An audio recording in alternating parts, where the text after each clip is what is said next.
இப்போது பேரனும் பேத்தியையும் பார்க்குறதுக்கு நான் யூஎஸ் வந்திருக்கேன். பெரிய நாட்டு போனாத்தில் இருக்கேன், நியூ ஜெர்சியில். ரக்ஷா வந்து நமக்கு இன்னைக்கு ஒரு இன்ட்ரெஸ்டிங் ரெசிபி பண்ணி காமிக்க போகிறோம். ஆற்றுலேயே பிரெட் எப்படி பண்ணுறது அப்படின்னு பண்ணி கேட்க போகிறேன். ஹாய் ரக்ஷா, எப்படி இருக்கேன்? சூப்பராக இருக்கேன்ப்பா, நீங்கள் எப்படி இருக்கீங்க? Good good, thank you. ஸோ இன்றைக்கி நம்ம வந்து பிரெட்டு பார்க்க போகிறோம் இல்லையா? ஆமாம், வீட் பிரெட் பார்க்க போகிறோம். வீட்டில் பண்ணுறது. ஆமாம், அதாவது வீட் பிரெட் வீட்லேயே பண்ண போகிறோம். வீட்லேயே பண்ணுற வீட் பிரெட். ஆமாம். அவன் வேணுமா? ப்ராசஸ் வந்து இப்படி சிம்பிளாக இருக்குமா? ப்ராசஸ் ரொம்பவே சிம்பிள். யூஸ்வலி வந்து பிரெட் வந்து பண்ணோன்னு நினைக்கிறவங்க வீட்டில் இந்த ஸ்டாண்ட் மிக்சர்லாம் தேவைப்படணும் இருக்கணும்னு நினைப்பாங்க. இல்லை யூஸ்வலாக ரொம்ப நீட் பண்ணணும், இல்லை ரொம்ப கை வலிக்கும், டைம் எடுக்கும் இதெல்லாம். ஸோ ஸ்டாண்ட் மிக்சர்லாம் தேவையில்லை. குக்கர்லேயும் இது போட்டு பண்ணலாம். கீழே வந்து மண்ணோ இல்லைன்னா கல்லுப்போ போட்டுட்டு. பட் நான் இன்னைக்கு வந்து அவனில் பண்ணி காட்ட போகிறேன். அந்த மெத்தட் நான் எப்படி வேணா பண்ணோன்றது வந்து குக்கரில் பண்ணோம் அப்படின்னா எப்படின்றது வந்து நான் வீடியோ எடுக்கும்போது வேணா ஷார்ட்டாக சொல்கிறேன். ஸோ வீட்டில் குக்கரில் ட்ரை பண்ணோன்னு நினைக்கிறவங்க குக்கரையே அவனாக மாற்றி ட்ரை பண்ணோன்னு நினைக்கிறவங்களும் பண்ணலாம். ஓ அப்படியா? Okay okay. இப்போ வந்து நம்ம இன்னைக்கான அவனில் பார்க்க போகிறோம். இது எதனால ஈஸி அப்படின்னா யூஸ்வலி பிரெட்னா ரொம்ப நீட் பண்ணணும், அப்போ தான் சாஃப்டாக வரும். மினிமம் கையால் நீட் பண்ணோன்னா 15-20 மினிட்ஸ் நீட் பண்ணணும். ரொம்ப கை வலிக்கும், டைம் கன்சியூமிங். அதுக்கப்புறம் அது ஒரு 2 hours ப்ரூஃப் பண்ணணும், அப்போ தான் அது டபுள் ஆகும் சைஸு. நான் இப்போ பண்ணிக்காம போகிற மெத்தடில் வந்து 15-20 மினிட்ஸ்லாம் நீட் பண்ண வேண்டாம். அந்த 2 hours ப்ரூஃப் பண்ணுறோம்ல, அதில் எவ்ரி ½ an hour அந்த பிரெட்டை மாவை திருப்பி மட்டும் விடணும். அதாவது கொஞ்சம் உப்பி இருக்கும், நாக் பண்ணி கொஞ்சம் திருப்பி மட்டும் விடணும். அப்படி பண்ணும்போது அது வந்து ஆல்மோஸ்ட் அந்த நீட் பண்ணுற ப்ராசஸை மிமிக் பண்ணும். அதனால பிரெட் ஆட்டோமேட்டிக்காக சாஃப்டாக வரும். இது நிறைய பேர் வந்து இப்படி பண்ணது கிடையாது. இது ட்ரையல் அண்ட் எரர்ல வந்த மெத்தட் இது. ஓ அப்படியா? ஸோ ப்ரெப் டைம் வந்து எவ்வளோ ஆகும் டோட்டலாக? முதல்ல நீட் பண்ணுறதுக்கு ஒரு 5-6 மினிட்ஸ் ஆகும். அதுக்கப்புறம் 2 hours ப்ரூஃப் பண்ணணும். அதாவது அதை பிசைஞ்ச மாவை துணி போட்டு மூடி வச்சிடணும். அது உப்பி எவ்வளோ வைக்கிறோமோ அதுக்கு டபுள் சைஸில் ஆகும் அது. அதுக்கப்புறம் அதை பேக் பண்ணணும். நம்ம என்ன பண்ண போகிறோம் அப்படின்னா அந்த 2 hours வந்து எவ்ரி ½ an hour இல்லை ஒரு 45 minutes ஒன்ஸ் அந்த மாவு பெரட்டி மட்டும் விட போகிறோம். ஸோ ஒரு 2-3 தடவை பெரட்டி மட்டும் விட போகிறோம். அதுக்கு எவ்வளோ ஒரு 1 minute or 2 minutes ஆகும் மேக்ஸிமம். கை வலிக்க போகிறது கிடையாது. பட் நல்ல சாஃப்டான பிரெட் வந்து ரிசல்ட்டாக இருக்கும். அதுக்கு சூப்பராக பார்க்கலாமா? ரெசிபியை பார்க்கலாமா? கண்டிப்பாக. நான் அளவுலாம் சொல்லிட்டோம்ல நமக்கு. ஆமாம், அளவு சொல்லப்பா. அளவு சொல்லலை? ஓகே. அளவு எப்படி இப்போ இருக்கு? இதால் இது 250 ml கப்பு. ஓகே. இதால் நான் வந்து 5 கப் இது எடுத்து வச்சுருக்கேன்க்கா. கோதுமை. பட் சம்டைம்ஸ் மாவு டு மாவு கொஞ்சம் டிஃபர் ஆகும். ஏன்னா சிலது கப்பின்னுவாங்கல்ல. ஸோ 4-5 தான் யூஸ்வல்ப்பா. பிசியும் போது சேர்ந்து வரணும். கொஞ்சம் ஸ்டிக்கியா இருக்கும், பட் சேர்ந்து வரணும். அவ்வளோதான். கொஞ்சம் மாவு கம்மியாச்சு இல்லை கொஞ்சம் அதிகமாக பிடிக்கிறது அப்படின்னா இட்ஸ் ஃபைன். இதால 1 கப் பால், 1 கப் தண்ணியும் வச்சிருக்கேன் தனியா. வார்மா இருக்க வேண்டாம், பால் மட்டும் வெதுன்னு சூட பண்ணிக்கணும். குட்டி பேக்கெட்டை கிடைச்சா 1 பேக்கெட், இல்லைன்னா ஸ்பூன்ல எடுக்கிறோம்னா 2.25 ஸ்பூன் ஆக்டிவ் ட்ரை ஈஸ்ட். ஆமா. 2 டீஸ்பூன் சுகர், உப்பு தேவையான அளவு, பட்டர் வந்து 3 ஸ்பூன், அதுக்கப்புறம் அதே 3 spoon olive oil. Olive oil இல்லைன்னா சன்ஃப்ளவர் ஆயில் யூஸ் பண்ணிக்கலாம். சன்ஃப்ளவர் ஆயிலும் வேண்டாம் அப்படின்னா 3 ஸ்பூன் எக்ஸ்ட்ரா பட்டர், அதாவது ஆயிலுக்கு ஈக்குவலன்ட் பட்டர் எடுத்துக்கணும். ஆமாம். ஃபஸ்ட்டு இந்த பால் ஆட் பண்ணிக்கிறேன் ஒரு பெரிய பவுலில். ஓகே. அந்த பாலில் எடுத்து வச்சிருக்கிற சுகர் லைட்டாக மிக்ஸ் பண்ணிவிட்டு, ஏதாவது ஒரு ஸ்வீட் இது இருந்தால் தான் ஈஸ்ட் வந்து ப்ரூஃப் ஆகும், அதாவது உப்பி வரும்.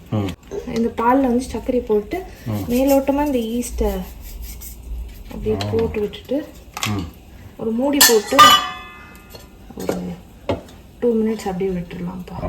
2 minutes ஆயிடுச்சுல? 2 minutes ஆயிடுச்சு. உங்களுக்கு தெரியறதா தெரியல, உப்பி வந்திருக்கு. இது வந்து பக்கம் நுரைச்சு. சரி, இது பாலோட டெம்பரேச்சர் கரெக்டாக இருந்தால் தான் இந்த மாதிரி உப்பி வரும். இந்த மாதிரி வந்தப்புறம் இதுக்கு மேலே நான் இதில் முக்கால்வாசி மாவை ஆட் பண்ணிக்கிறேன். ஓகே. கொஞ்சம் வச்சுக்கிறேன், வேணா பாத்தில் ஆட் பண்ணிக்கலாம். சால்ட்டு, கொஞ்சம் ஆலிவ் ஆயில், இந்த அளவுக்கு பட்டர். இப்போ இது எல்லாத்தையும் நல்லா சேர்த்து பிசைஞ்சுக்கலாம். கொஞ்சம் தண்ணி விட்டுக்கிறேன். இப்போ இப்போ கொஞ்சம் தண்ணி தெளிச்சு பிசைஞ்சேன், எல்லாம் திரண்டு வந்துடுது. கொஞ்சம் ஸ்டிக்கியாக இருக்கும்ப்பா. நல்லா லைட்டாக இப்போ மேலே இன்னும் கொஞ்சம் ஆலிவ் ஆயில் கொஞ்சம் எண்ணெய் தடவி துணி போட்டோ இல்லை ஏதாவது ஒரு மூடி போட்டு மூடி வச்சிடலாம். ஒரு 1/2 hour கழிச்சு வந்து கொஞ்சம் ரைஸாக இருக்கும். அப்போ வந்து நல்லா குத்தி பெரட்டி விட்டுட்டு அது மாதிரி 2 தடவை இன்னும் பண்ணணும். பண்ணிட்டு அப்புறம் பேக் பண்ண வைக்க வேண்டியது. ஸோ இப்போ கொஞ்சம் ரைஸ் ஆகிருக்கு, 1/2 hour ஆகுது. இப்போ லைட்டாக தண்ணி தொட்டுண்டு மாவை ஜஸ்ட்டு பண்ணிட்டு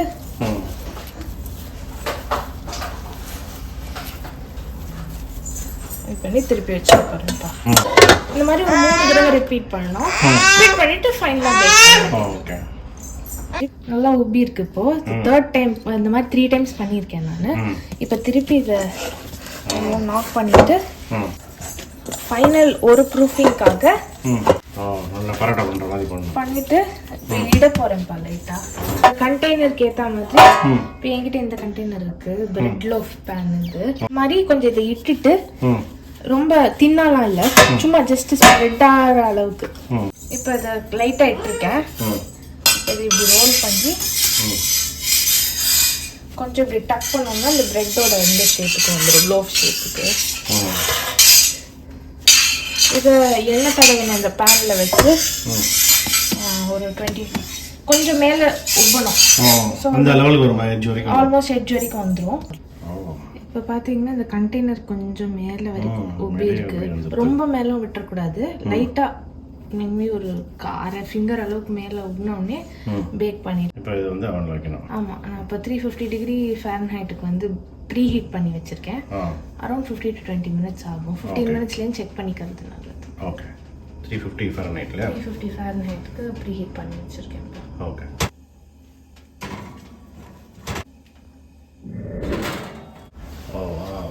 இப்போ இதுலேருந்து எடுத்துடலாம். கீழேயும் எங்கேயாவது இந்த கூலிங் ரேக்குன்னு சொல்லுவா, இல்லைன்னா நம்ம ஒரு சல்லடை இருக்குல்லப்பா, ஒரு ஓட்டையாக இருக்கிற இடத்துல அடியிலையும் காற்று படுற மாதிரி வச்சோம் அப்படின்னா பிரெட் வந்து அந்த கீழே குழன்னு ஆகாது, ஆறணும் நல்லா. அதுக்கப்புறம் தான் கட் பண்ணணும். நான் இப்போதைக்கு இந்த பிளேட்டில் போட்டுட்டு அதில் வச்சு காமிக்கிறேன்.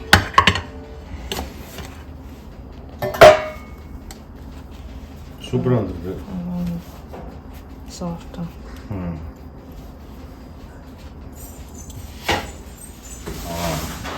கொஞ்சம் ஆறி எடுத்துல ஸ்பாஞ்ச் மாதிரி இருக்குல்ல. ஆமாம், சாஃப்டான பிரெட் ரெடிப்பா. Very good, super, fantastic. தேங்க்யூப்பா. இதில் வந்து நம்ம ஜாம் போட்டுக்கலாம், பட்டர், சீஸ் எது வேணா, சாண்ட்விச் எது பண்ணனாலும் பண்ணிக்கலாம். ஸோ இதே டைப்பில் நம்ம காரா பண்ணும் பண்ணலாம், காரா பிரெட்.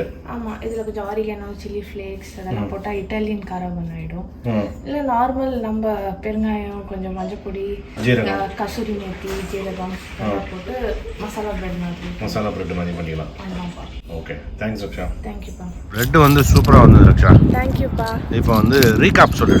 இன்க்ரீடியன்ஸ் தேவையானது பால், வாட்டர், கோதுமை மாவு, உப்பு, சர்க்கரை, yeast, olive oil, any oil use பண்ணிக்கலாம். என்கிட்ட ஆலிவ் ஆயில் இருக்கு, நான் ஆலிவ் ஆயில் யூஸ் பண்ணுறேன்.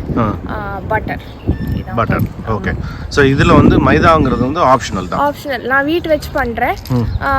1/2 கூட பண்ணலாம், வீட் பாதி மைதா பாதி போட்டுக்கலாம். இல்லைன்னா மொத்தமாக இதே ரெசிபி மைதா வச்சு பண்ணுறவா பண்ணலாம். ஓகே. முதல்ல பாலை வந்து வெதுவான பதத்துக்கு காய்ச்சி எடுத்துக்கலாம். கை பொறுக்கிற சூட்டுக்கு இருக்கணும் பால். ஓகே. அந்த பாலில் வந்து ஈஸ்ட், சுகரை மிக்ஸ் பண்ணிட்டு மூடி வச்சிட போகிறோம்.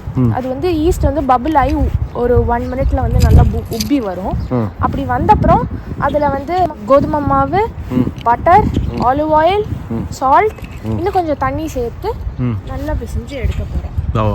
பிசைஞ்சு எடுத்த உடனே நீட்லாம் பெருசாக பண்ண வேண்டாம், ஒரு துணி போட்டு மூடி வச்சிட போகிறோம். அப்புறம் every 1/2 hour, next 2 hours every 1/2 hour அதை வந்து ஒரு பெரட்டு மட்டும் தான், நான் ஆல்ரெடி காமிச்சிருக்கேன் எப்படி பண்ணணும்னு. ஒரு பெரட்டு மட்டும் பெரட்டி விட போகிறோம். 2 hours ஆனோடனே நல்லா உப்பி வரும். அப்போ வந்து அதை பிரெட்டுக்கான மோல்டில் போட்டு 350 டிகிரி ஃபாரன்ஹைட்டில் வந்து ஃபாரன்ஹைட்னா 350 செல்சியஸ்னா 180 டிகிரி செல்சியஸ் இதில் போட்டு அரௌண்ட் 20 மினிட்ஸ் நீங்கள் 15 மினிட்ஸ்லேருந்தே செக் பண்ண ஆரம்பிக்கலாம். டிபெண்ட்ஸ், கொஞ்சம் அவன் டு அவன் கொஞ்சம் மாறும். யூஸ்வலி 20 மினிட்ஸில் கரெக்டாக வெந்து வந்துடும்ப்பா. Okay, fantastic. தேங்க்யூ. ரொம்ப சிம்பிளாக ஒரு ப்ரெட்டை வந்து ஆற்றுல எப்படி பண்ணணும் அப்படிங்கிறது காமிச்சு கொடுத்துட்டேன். தேங்க்யூ. இது குழந்தைகள், கை குழந்தைகள் வச்சுருக்கா, சின்ன குழந்தைகள் வச்சுருக்கவங்களுக்கு ரொம்பவே ஹெல்ப் ஆகும். கடையில் வாங்குற ப்ரெட்டில் வந்து இவ்வளோதான் இன்க்ரீடியன்ட். ஆக்சுவலி இதுலேயுமே வெறும் பட்டர் மட்டும் யூஸ் பண்ணால் ஆலிவ் ஆயில் கம்மியாயிடும். நான் ஜஸ்ட் எக்ஸ்ட்ரா இன்க்ரீடியன்ஸ் ஆட் பண்ணியிருக்கேன். இல்லைன்னு பார்த்தா 4-5 இன்க்ரீடியன்ட் தான். பட் கடையில் வாங்குற ப்ரெட்டில் பார்த்தா 10-15 இன்க்ரீடியன்ட் இருக்குது, தேவையே இல்லாது. அது வாங்கி குழந்தைங்களுக்கு கொடுக்க முடியாது.